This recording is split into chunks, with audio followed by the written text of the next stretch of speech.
Hello friends नमस्कार। मुझे आपण मान फिश फ्राए रेसिपी नहीं आसी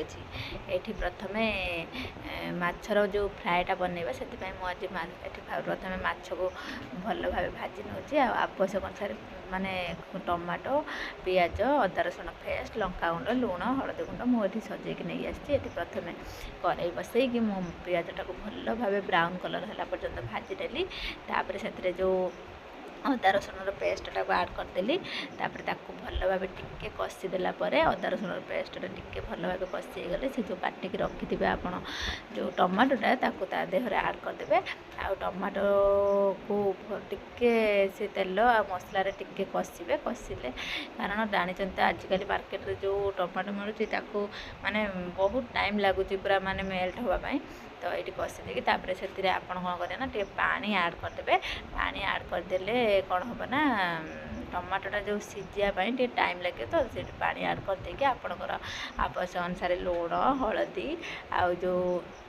लंका गुंड आप जिते अनुसार माने जमी राग जिते खाईपर से अनुसार लंका गुंड पकेबे पकईकि कौन करेंगे ना टी ढाकुणी ढांकीदेवे न ढांकिले ना टमाटोटा भलसे सीझबनी तो ढाकुणी ढांकीदेवे जहाँफल टमाटोटा पूरा सीझी आसले कौन करेंगे ना आप जो पिठा कड़िका साहाय्य टिके चापिदेले से पूरा ब्लेंड हो ब्लेंड हो गले कौन हम ना जो माछ फ्राए आपंकर जो ग्रेवीटा दरकार ग्रेवीटा पूरा रेडी हो पूरा भल भाव फुटे से ग्रेवीटा बाहर कौन करेंगे ना आप माने माछ फ्राएटा टेस्टी हे ये देखो मुझे घोड़े देती से देखो टमाटो सब सीझी आसला मुझे कौन करेंगे ना से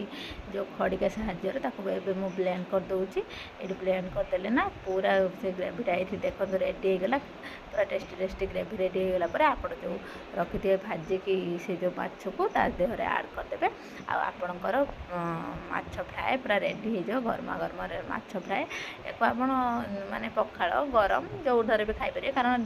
पूरा ग्रेवीटा मारिदेले गरम रे खाइबनी किंतु मु ये देखो तो टिके ग्रेवी अच्छी ये आपणकर टेस्ट आउ टे टेस्ट बढ़ापी ये गरम मसला टे आड करदेली जदि आपको भिडियोटी भल लगी था निहाती लाइक शेयर सब्सक्राइब करदे रही नमस्कार।